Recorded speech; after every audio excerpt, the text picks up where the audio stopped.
I'm very pleased to introduce our lunchtime speaker today, who is Dr. Timothy Shannon from Gettysburg College, who is a leading authority on the history of colonial New York, including its Indian and European components.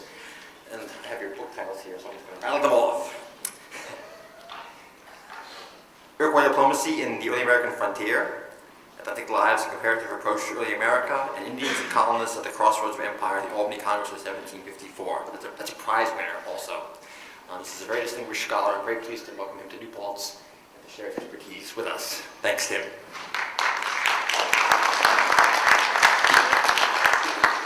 I think I'm going to try using this microphone.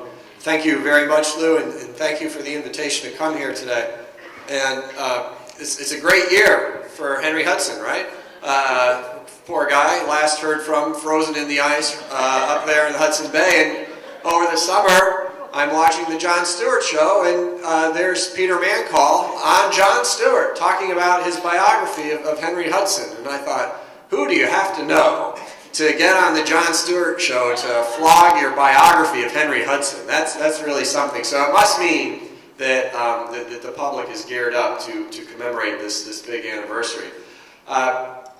My job today, as Lou described it to me, and please excuse me if I move in and out with my voice, I'm getting over a cold I had earlier in the week, is to try to bridge the morning and afternoon sessions by talking about the big picture here in terms of how the Hudson River served as a zone of contact between the European colonizers of North America and the Native American peoples that were there. And I've chosen as the title for my talk, Avenue of Empires, the Hudson Valley and Atlantic Context, because I want to talk to you about how it becomes the focal point of not only Native American and European contact, exchange, and conflict, but also of international rivalry between the Dutch and the French, and ultimately the French and the English. So we'll cover a lot of ground in about half an hour or so, and Lou asked me to keep it to half an hour so that you would have the opportunity to ask questions at the end, and I would be glad to field those from you. I thought we'd start by actually talking a little bit about some visual representations, two famous visual representations of the founding of the colony of New Netherland and then the colony of Pennsylvania a couple of decades later. And these are very famous episodes kind of burned into the mythology of the American imagination. The first is the purchase of Manhattan Island by Peter Minuit as an agent for the Dutch West India Company in 1626. And this is a painting of that event that is the most common visual image associated with it. It's obviously not a painting that was done in the 17th century. It's a painting that was done in the early 20th century. And you can tell that because the Indians appear to have walked off the Great Plains onto Manhattan Island. Perhaps they were there as tourists themselves. And in Minuit's, they're selling them, these goods. And this is the visual representation of that famous phrase that Manhattan was purchased for a string of beads. And it has kind of its metaphoric equivalence is that it was a grand swindle, and that in fact maybe it's not so bad that these Indians are dressed as Sioux chiefs from the Great Plains, because hey, this is just the start of what will be a swindle of continental dimensions that gets played out over the next 3 centuries as Europeans, grasping Europeans, come and purchase the land from the Indians. The other image on which that one is obviously based is the much earlier painting, Benjamin West's famous painting from 1771 of Penn's Treaty. Now, I'm sure you've seen this painting before as well. It shows up in American history textbooks all the time. It's probably the most famous visual image associated with William Penn. Again, it's not from life. The event that is being immortalized on this canvas occurred in 1682, if it occurred at all. There's actually some debate whether this treaty actually happened when Penn showed up in 1682. But Benjamin West, the American artist living in London and working at the behest of Penn's heirs, did this painting almost a century later to provide a visual artifact of that deal. And here, even though it's the same transaction that's going down, right? There's a chest in the middle, some cloth that's being displayed for the Indians, a land purchase that's being negotiated. The main negotiator for the Europeans, William Penn, the kind of rotund fellow with his arms outstretched in the center, is there. It's a very different import, because this image is always associated with what was supposedly Penn's great legacy for Pennsylvania, was the establishment of the chain of friendship, that he came in peace, he came as a Quaker who was dedicated to principles of pacifism and equality and fair play. And so the upshot of this purchase was not that these native peoples of the Delaware Valley were swindled by Penn, but in fact that this was a very rare bird indeed, an honest, fair transaction that occurred between Europeans and Indians. And if we need any further proof of that, all we have to do is look down in the lower corner there in the foreground, and we see a native woman who's nursing her child, and that symbol of maternal peace and love, clearly kind of putting that sort of stamp on it. And these two images, I've always been fascinated by the contrast between these two images, because I've lived in New York, and I taught at SUNY Cortland for a number of years. It's nice to be back on a SUNY campus. And I've lived in Pennsylvania, and I teach at Gettysburg College now, and I've always wondered, why is it that Pennsylvania kind of gets that good press when essentially the same sort of business went down? And so I think that one way to answer that question is to ask ourselves about, well, what did the native peoples themselves have to say about what happened there on Manhattan Island when the Dutch first showed up. So I thought we'd take a little time and contrast those two visual images with excerpts from some testimony from Native Americans themselves. And the first is this Delaware Indian oral tradition about the first arrival of Europeans on the Hudson River. Now, this was recorded for the first time in the 18th century by a German Moravian missionary who was interviewing an old Delaware gentleman and getting this story. And clearly it's a story that the Indians told to each other about when Henry Hudson first showed up in the Hudson River. And so to set this up a little bit, I'm only going to give you a brief excerpt, is the Indian informant tells this missionary about how the Indians were fascinated by this large ship, this floating island that came sailing up the river. They thought that the Manitou, the Great Spirit, was on board, and sure enough, a landing party came. The Indians fell out. They prepared a great feast for him. There was a fellow dressed in this wonderfully red garments who must be Hudson, because he's clearly their leader. And he pours out a glass of wine to share with the Indians, and there's a whole row of Indians lined up, and one by one, each Indian takes the wine and sniffs at it, makes a funny face and passes it on until I guess the very last fellow in line who decides that it would be impolite to discard the wine, and so he drinks it and immediately falls down on the ground, apparently dead. And so all the other Indians try to revive him. He comes back and says, "Wow, that was great." And clearly has become intoxicated on this first taste of European liquor. And so that becomes the basis for which these two parties get together. There's some trading that goes on and so forth. And then it's time for these Europeans to leave in their big ship. And so that's where we pick up the part of the story here. The man with the red clothes returned again to them and distributed presents among them, to wit, beads, axes, hoes, stockings, etc.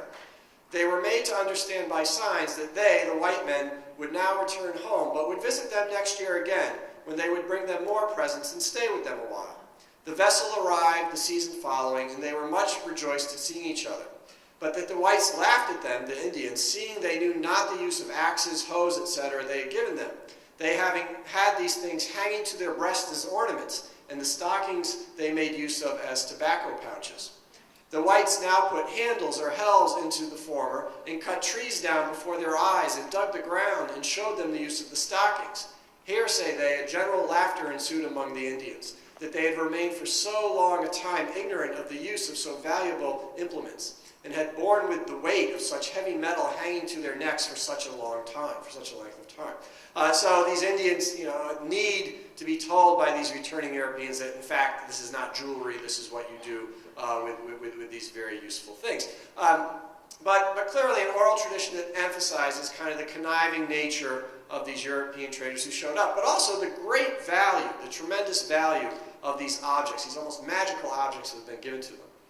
And we can compare that with a second example of native oral tradition about the first encounter between the Dutch and the natives. This one from the Iroquois. And this comes from a speech made by the Onondaga chief Canasatigo at the Treaty of Lancaster in 1744. And he's up speaking actually to a delegation from Maryland.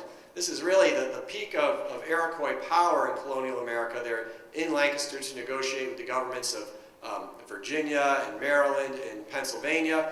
And Canasatigo gives this speech where he's actually chastising the Marylanders for being a bit presumptuous in questioning the claim that the Iroquois are making to territory within the grant of Maryland. And as he's chastising them, he tells the story of how the covenant chain, the alliance between the Iroquois and the English colonies came to be. And this is how he phrases it. 100 years ago, the Dutch came here in a ship and brought with them several goods, such as awls, knives, hatchets, guns, and many other particulars which they gave us. And when they had taught us to use these things, and we saw what sort of people they were, we were so well pleased with them that we tied their ship to the bushes on the shore. About 2 years after the arrival of the English, an English governor came to Albany, and finding what great friendship subsisted between us and the Dutch, he approved it mightily, and desired to be upon as good terms with us as the Dutch were, with whom he was united, and to become one people with us. And by his further care in looking into what had passed between us, he found that the rope which tied the ship to the great mountain was only fastened with wampum, which was liable to break and rot and to perish in the course of years. He therefore told us that he would give us a silver chain, which would be much stronger and would last forever. And so that silver chain anchors the English just as it had anchored the Dutch there in Albany and connects them in perpetuity to the Iroquois, who value them very much. Now, both of these oral traditions, they come from different sources. They represent different native peoples, but they emphasize very similar elements. The first arrival of the ship in the Hudson River, the cargo that it has, the commercial origins of these commercial enterprises, the Dutch and then the English, the exchange of goods that cements peaceful relations. And in particular, the Hudson Valley, the Hudson River, this is the scene where this commercial exchange goes on. This is all about the art of the deal. And so in that sense, I think the way that the Delaware and the Iroquois look at that early encounter is not all that different from the way it's represented in those paintings that I showed you at the very beginning. So I think the question for us then to ask is, well, why the Hudson River, right? Why the Hudson River as opposed to any other region of contact that brought Europeans and natives together in the 17th century? What made it the focus of these stories by these native peoples? What made it the focus of imperial rivalry between these different European powers?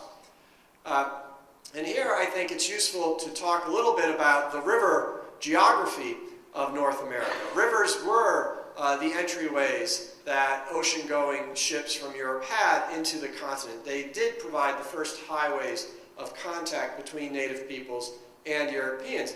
And the east coast of North America has many such rivers around which colonial settlements first formed and ultimately that helped shape the geopolitical boundaries of North America. But not all rivers were created equal. And it's important to realize that just because a river was there didn't necessarily mean that it was going to be the seat of a great colonial population or a great empire. Factors that mattered here were things like the fall line. At what point did the river cease to be navigable to ocean-going vessels because of waterfalls? In some rivers, that was very close to the coast. The Potomac River, for example, which is a very wide river, ceases to become navigable for ocean-going vessels right around the point of modern-day Washington, D.C. And so it does not offer a great deal of penetration for Europeans into the continent. Another issue is the depth or shallowness of the water. How does that change from season to season? This was a big problem for the Susquehanna River. The Susquehanna River is a very long river. It's a river that bisects the colony of modern state of Pennsylvania, has its headwaters in upstate New York, flows all the way down to the Chesapeake Bay. You would think that would be a wonderful highway into the interior of the continent. The problem with the Susquehanna is that it's very shallow, especially in the summer, and it acts more as a barrier for expansion from east into the interior of the continent than it does as an avenue for that. There are also issues of climate and disease. As you move into the southern part of the coast of North America, Europeans had a hard time developing populations that could sustain themselves as you move south of the Mason-Dixon line because of subtropical diseases that flourished there and that took their toll on these colonial populations. You know, Jamestown was supposed to be something on the scale of a Boston or a New York, but of course never got there because it was just a death trap for all the English who came there in the early 17th century. So when you look at the map of North America, you see all these rivers, but you take into consideration all these different factors. Really, there are only two rivers, or two river systems that stand out for providing this access into the interior of the continent, and they are the St. Lawrence River up here in Canada and the Hudson River down here in New York. Now, the river systems are very similar too, and it's instructive, I think, to compare them, especially if you're trying to teach this material to students. It's really, in each case, it's a river system.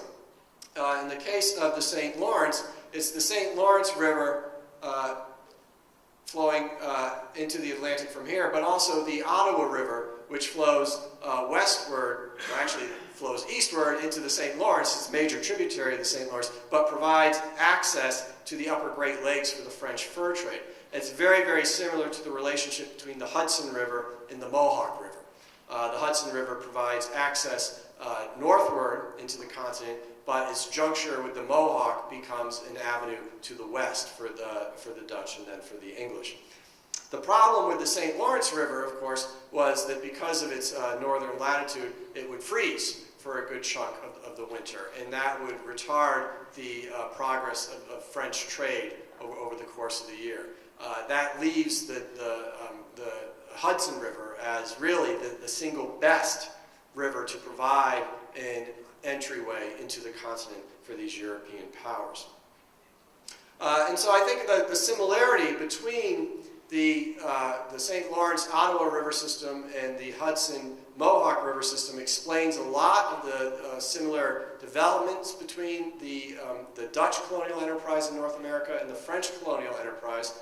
Both get started in 1609. We know, of course, of Henry Hudson. We're celebrating Henry Hudson here in New York this year, 400th anniversary, but also not too far north of us, it's the anniversary of Champlain and his explorations and discoveries. And they don't miss each other by very much when Hudson's up there near Albany and Champlain is down exploring the lake that bears his name. Both of these colonial enterprises were founded on the fur trade. The fur trade is what made them initially viable for their European investors. They both suffered perpetual setbacks when it came to trying to establish permanent self-reproducing colonial populations.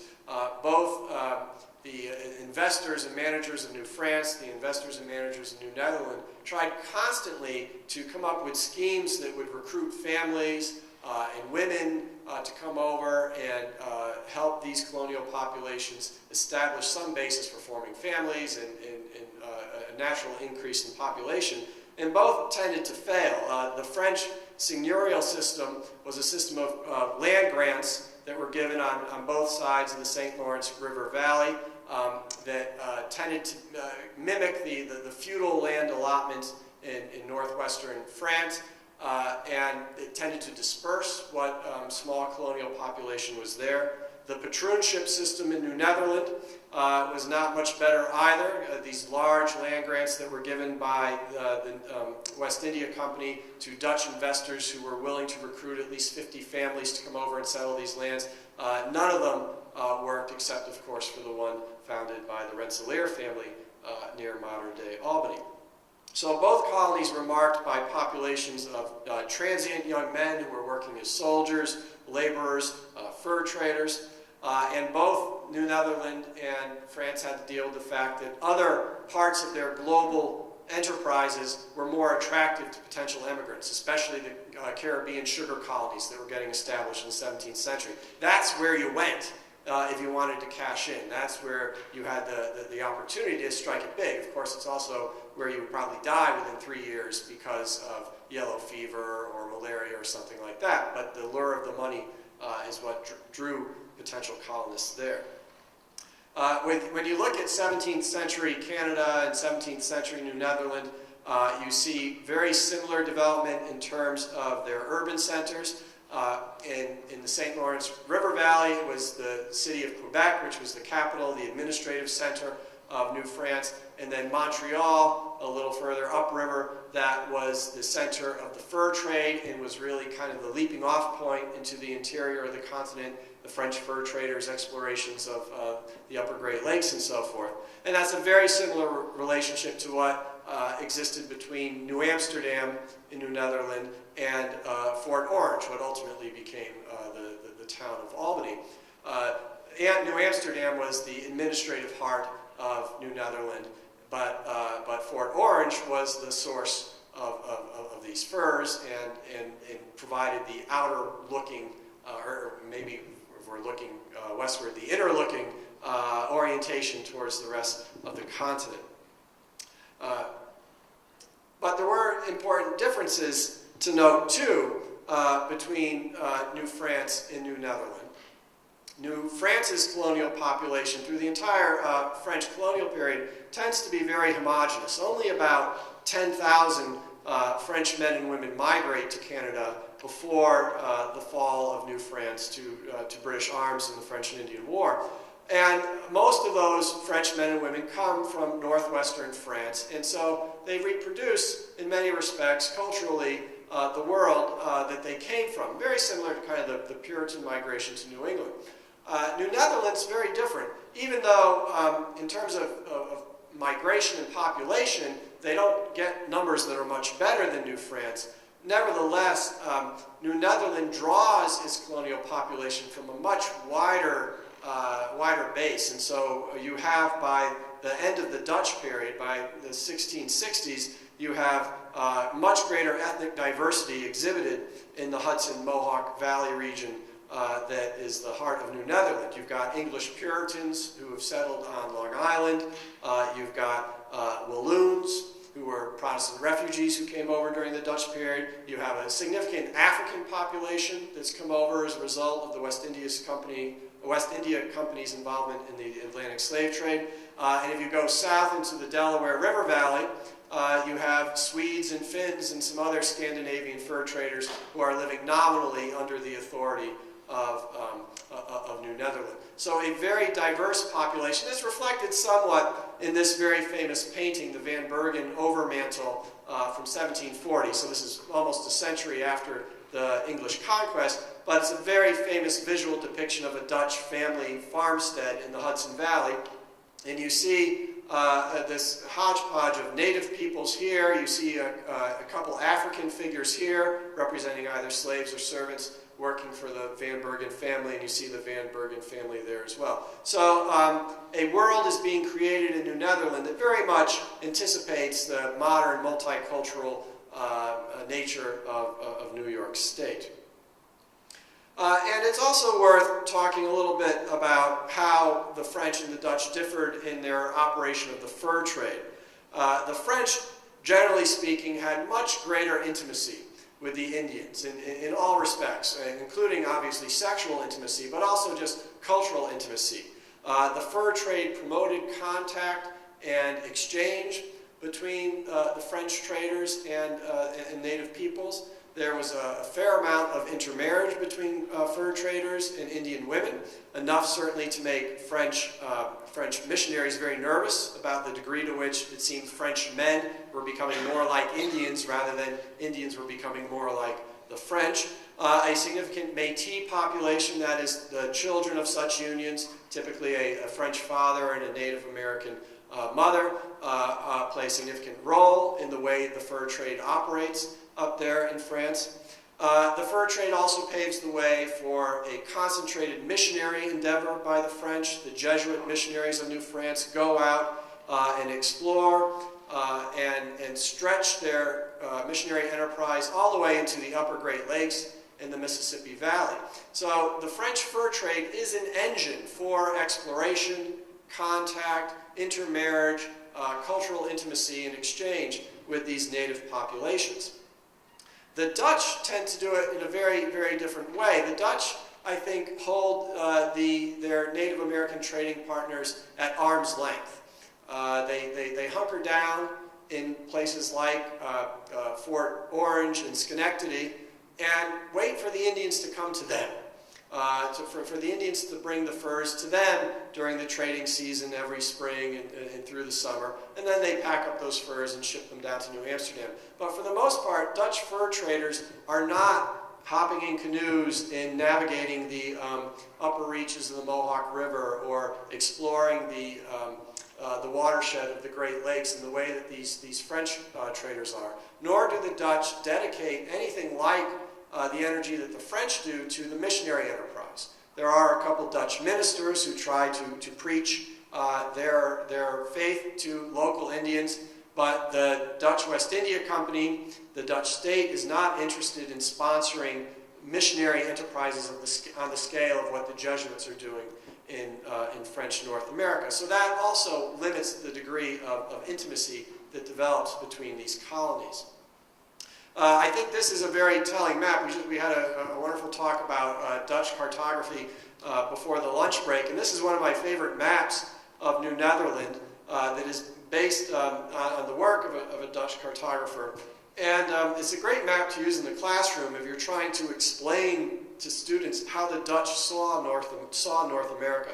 Because we look at it today, and clearly it's wildly out of kilter with what we might see in a Rand McNally Road Atlas today. It's as if the Dutch have taken some silly putty, put it on the Rand McNally map, and peeled it off and stretched it out in an effort to expand as much as possible their claim that they are making to North America. And so there's the North River, or what we call the Hudson River today, at the dead center of the map. That's the great avenue of empire for the Dutch.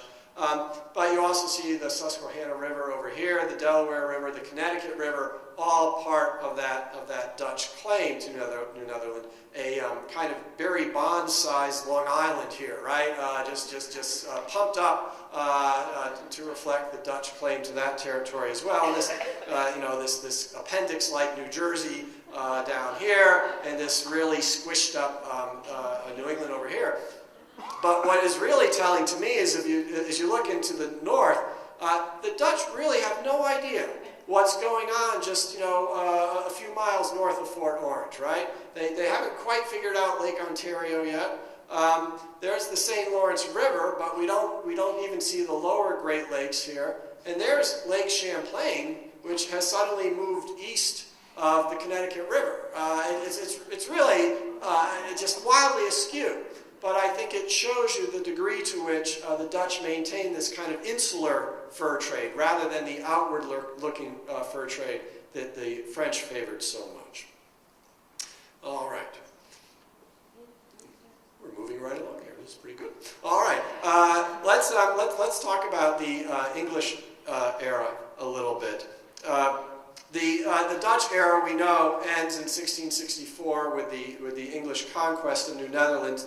And on the surface, the English conquest does not seem to change very much about the colony. Famously, the English offer very generous terms to the Dutch colonists who live in New Amsterdam. They can be secure in their property. They can be secure in their business.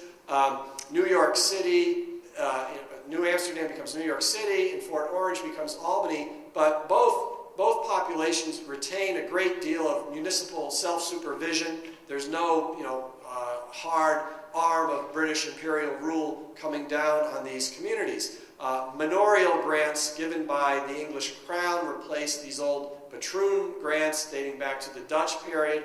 Land distribution does not change dramatically as a result of this conquest either. These very powerful Dutch mercantile families remain very significant in the political and social life of the colony. And the fur trade remains very important as well. But the English conquest does change the long-term geopolitical significance of the Hudson Valley in North America. And that's because the English conquest brings with it this rising rivalry between Britain and France over the balance of power in Europe and ultimately in the world. And so it brings this European rivalry into North America, and really over the next century or so is going to dramatically expand it as well. The latter Stuart kings, Charles II and James II, both see in New York the opportunity to really change the way England interacts with its North American colonies. Up to this point, these colonies have been afterthoughts. They've been established by private corporations and by religious dissidents and so forth. But Charles II and James II see in the Hudson Valley the opportunity to create a seat for English power in North America that will challenge the autonomy of those New England Puritan colonies to the north. That will provide a way of connecting those New England colonies to the very profitable tobacco colonies, Maryland and Virginia, down in the Chesapeake. They are going to use their position there to squeeze the Dutch. By squeezing the Dutch out of North America, they'll ultimately be able to squeeze the Dutch out of trade with England's colonies in the Caribbean and North America. So before New York is the Empire State, as we like to call it today, it's really the Empire Colony because the Hudson Valley figures so prominently in the way that the British Crown is going to reorient its policy towards North America.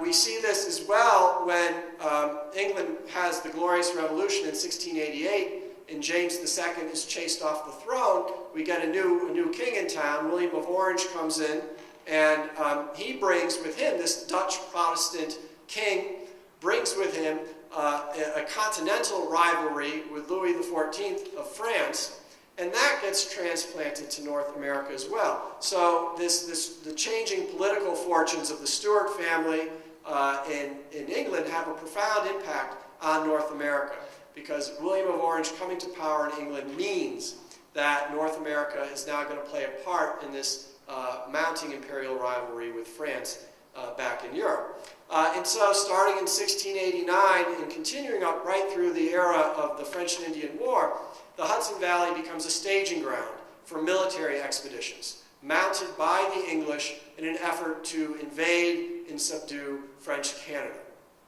One of these expeditions results famously in 1710 with the visit of the 4 Indian kings to Queen Anne's court in England. Now these are actually three Mohawk Indians and 1 Mohican Indian from the vicinity around Albany, who are recruited by these military adventurers who are trying to raise the support of the crown to mount this military expedition against Canada. And their sponsors bring the 4 Indian kings to London, parade them around London, introduce them to all sorts of bigwigs. They give a speech to the Queen, and it initiates this century-long partnership between the English crown and the Mohawk Nation that involves renewed missionary activity by the Anglican Church among the Mohawks, and really kind of a royal attention being paid to the covenant chain, to this alliance with the Iroquois.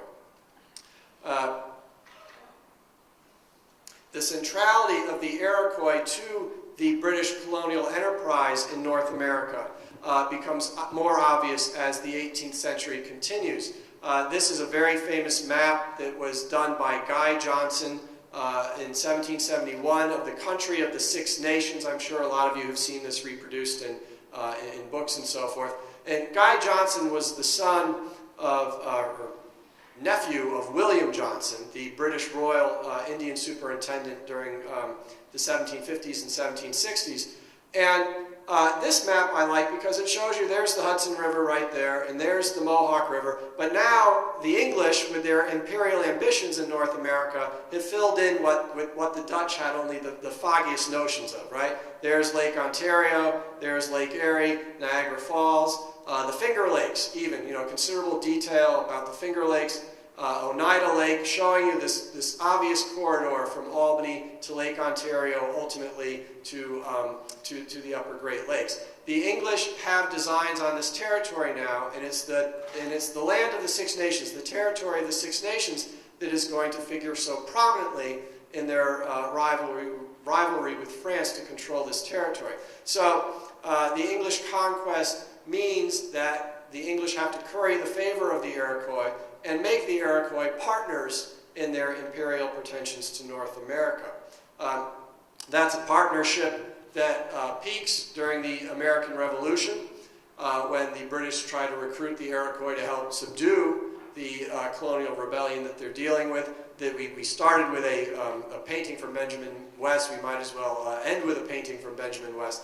This is a painting of Guy Johnson that was done by Benjamin West when Johnson visited London in 1775, 1776 with Joseph Brant and another Mohawk warrior to make the case for the crown to fund him in his efforts to raise loyalists to fight to invade New York, rebellious New York from Canada, and wage this frontier warfare against the American patriots. And it's a wonderful image for many reasons. That's not Joseph Brant standing behind Guy Johnson. It's actually the other Mohawk who accompanied the expedition. But it shows you this clear partnership that has emerged between the Iroquois and the British and their imperial pretensions to North America. And it's looking westward. There's some debate among art historians over the waterfall back here. Is it supposed to be Niagara Falls or is it the Cohoes Falls? Regardless, it's west, right? And it's part of this western orientation that the English have brought now to their colonial enterprise. And again, shows how significant these the Iroquois are to those imperial ambitions.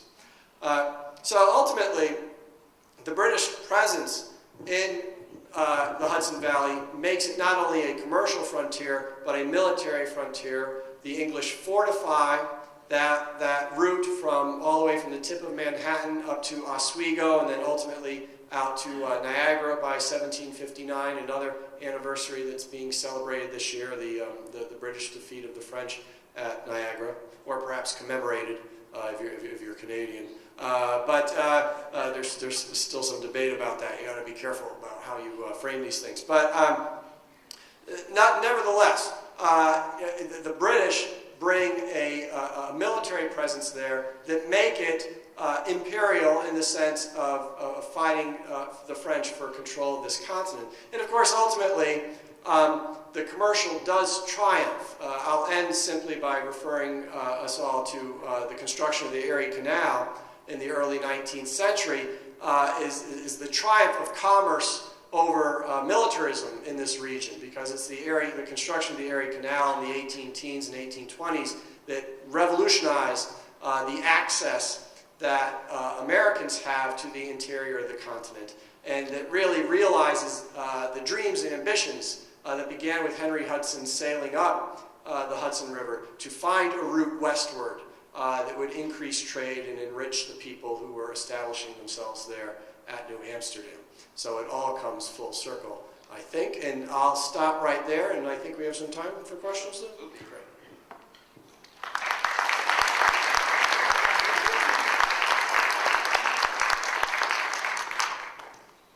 How do you account for the difference among the French and the English and the Dutch in their response to the New World? Why were the Dutch not more enterprising? It's a very good question. What accounts for the differences between the Dutch and the French and the English in their encounters with native peoples in particular? There are really two ways to look at that. One is to consider them all Europeans, right, and to talk about a European-Indian encounter. And usually when you talk in those very general terms, you talk about things like their shared roots in Christianity and kind of a crusader mentality that they bring to the Americas after having fought the Crusades in Eastern Mediterranean. I ultimately find that unsatisfying because I like to emphasize the differences between these different groups. And clearly, I think one big difference is religion. And the fact that the French are Europe's most powerful Catholic power at this time, we'll argue about Spain, obviously, very powerful as well. But England and the Netherlands are both on the vanguard of the Protestant Reformation, and religious values matter a lot here. And the Catholic Church has dedicated itself to missionary enterprises. The Jesuits are a global enterprise, and they're sending missionaries off to Japan and China and other parts of the globe at this time. Whereas these Protestant churches, especially the Calvinist churches that animate Puritan New Englanders and a lot of these Dutch settlers are much more inward-looking. And when they send ministers over, they're concerned with cultivating their flocks, not reaching out and finding new potential members. So I think religion matters a lot. Max Weber will tell you it's the Protestant ethic, right? It's the profit-oriented nature of the Dutch that makes them so disinterested and uninterested in the Indians. The Indians are merely customers, and they don't want to do anything that's going to upset their customers. So why try to impose a new religious order on them or something like that? Because it's really, there's no higher purpose here than simply turning a profit for your investors. And certainly that would account for a great deal of similarities in the English and Dutch colonial enterprises. Yes, sir. Just a note, Wednesday was a day of observance for Henry Hudson. He made it as a theme of the New York Times crossword. Oh, really? Now see, I should have... I used to do the crossword much more religiously than I do now. I would have appreciated that. It is interesting that he is getting some decent press, and certainly New York City and New York State have been at the center of that.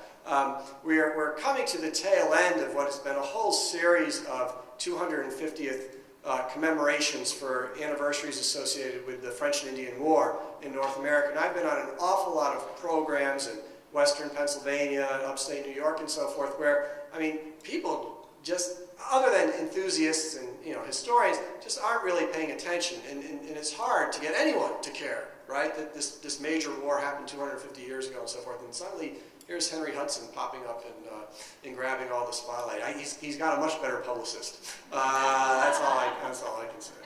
But he was a horrible man. He was a horrible man?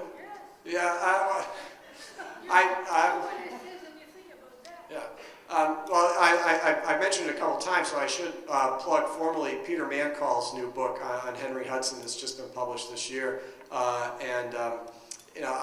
have not had the opportunity to read it yet, but I think it is a warts and all presentation that tries to explain the motives of the mutineers who sent him off adrift on his last voyage, and so that's a good opportunity for us all to bone up on him. Yes? You implied that there were no Africans in French Canada, and I was wondering if that was true, and if so, Africans are just beginning to come into the English colony. Why not?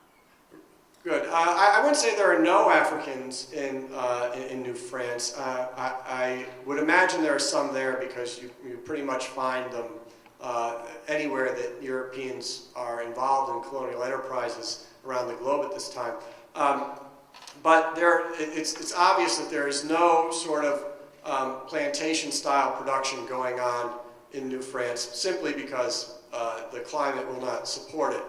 So you might find some African slaves and servants living in Quebec or Montreal as individual dependents of people who have migrated there. But you do not find an import business in slaves to the St. Lawrence River Valley from the Caribbean or from Africa. You do find, it's not that the French have an aversion to the slave trade, because when you go down to the Caribbean, the French are up to their eyeballs in the slave trade in their sugar colonies. So I would attribute that simply to accidents of climate and local production. The reason they're in the Hudson Valley, again, you wouldn't associate the Hudson Valley with plantation-style production. But the slaves that are there are employees or slaves of the West India Company. And the West India Company is making use of enslaved Africans' labor in their efforts to create this colony.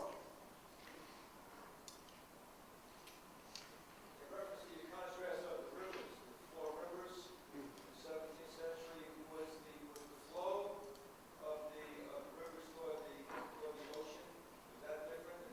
Was that a factor? Well, I think it's similar in both cases, right?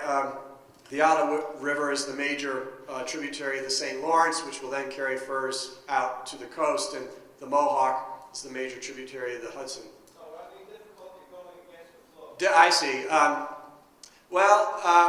In both cases, I think obviously you're sending your canoe upstream, which is hard, but you're fortunate in that the portages, the places where you got to get out and put your canoe on your head and walk and so forth, are not so bad.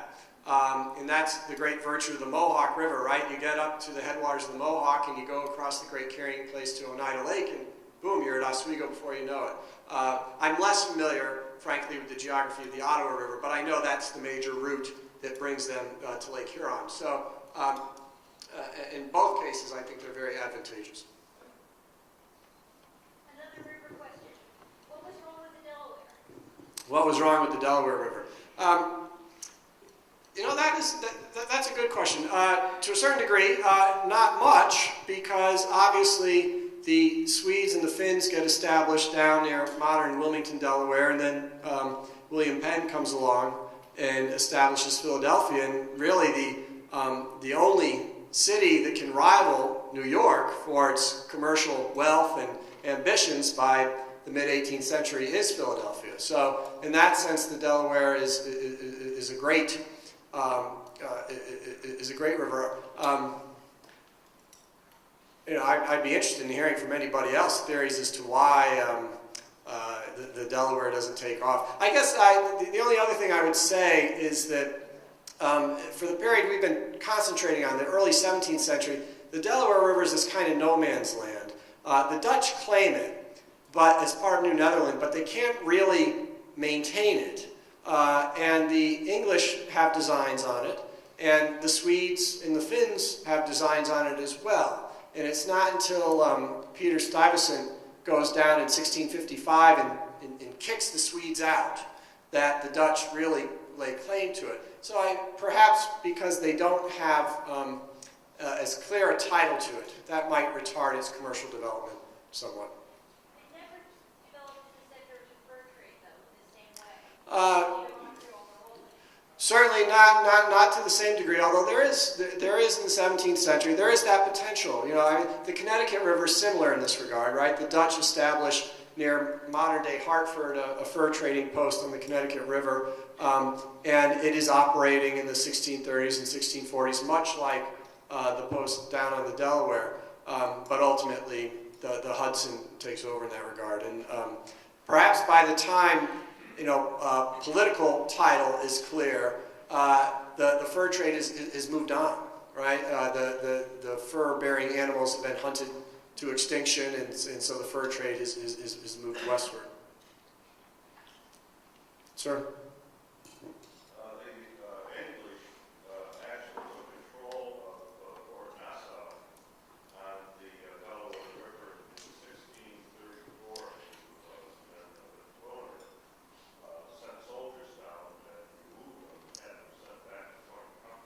Right. The Dutch knew very early the danger of the Delaware River falling into English hands because of the 2009 intrusion of wrestlers like into the fur trading country. Stuyvesant later says that if we lose control of Delaware, we lose control of the fur trade. Yes. Might as well go back. So the Delaware River was very important, and luckily the Dutch were able to keep it in their hands.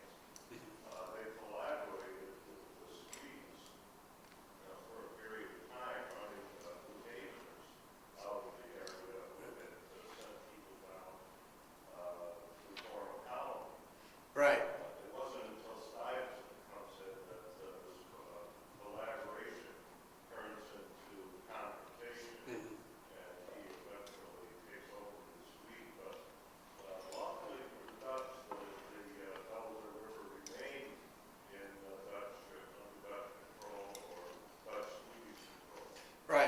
they certainly, as you say, see it as kind of this exposed underbelly that they need to protect. And it is, thank you for bringing that up, this brief attempt by these New England Puritans to go down and establish themselves there.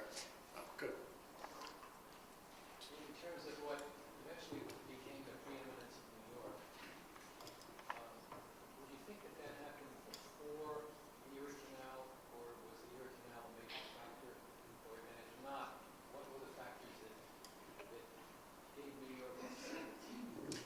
The question is, what were the factors that gave New York its ascendancy on the east coast of North America prior to the Erie Canal? Because I do think it has this ascendancy. The Erie Canal certainly cements it, but it's there before the Erie Canal, and I think it reflects the militarization of that region by the British. It is where the British choose to focus their war effort in the 7 Years' War, French and Indian War. It's where the money flows in as a result of that militarization. If you want to cash in as a war contractor during the 1750s and 1760s, New York is the place to be, because you're going to be supplying the British. I think that, and the fact that it continues to draw a migration, a migrant population after the English conquest. New England, the tap of migration pretty much turns off after 1640 or so. But in New York, by the early 18th century, we're having new waves of Huguenot immigrants coming in. Scots, Irish from the Ulster region of Ireland are coming in. William Johnson is promoting the migration of Irish and Scots as well for his lands in the Mohawk Valley. It's nothing on the scale of what's going into Philadelphia by way of Germany at this time. But nevertheless, it would explain why New England is able to, why New York is able to move past Boston in terms of its wealth.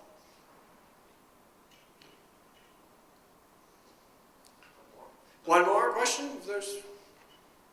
Yes? Describe the painting with the women and the Africans and the Native Americans. Like, was that an idealistic portrait of what? This one right here, right? Yeah. Yeah, let me see if we can call that up from current slide.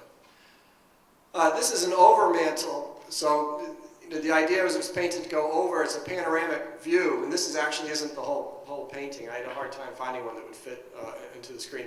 Over a fireplace mantle, and it's kind of an idealized pastoral scene of kind of the middle class prosperity of life in the Hudson Valley in the 1750s.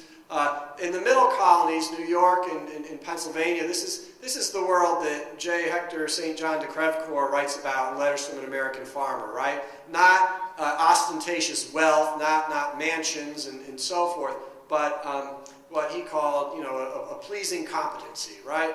A freedom from want, freedom from hunger, but clearly a dependence on either enslaved or African servants here, the livestock, and the Indians. I've always been intrigued by the presence of the Indians here, right there, because they appear to be transitory. They're kind of passing through the scene, and it looks like a male and a female following. And this might be a reference to Indians who at this point were earning their living in the Hudson Valley by selling handicrafts, baskets, and things like that. Clearly, they're not there in any sort of threatening sense, right? They just seem to be blending into the scene. But it appears that they're passing.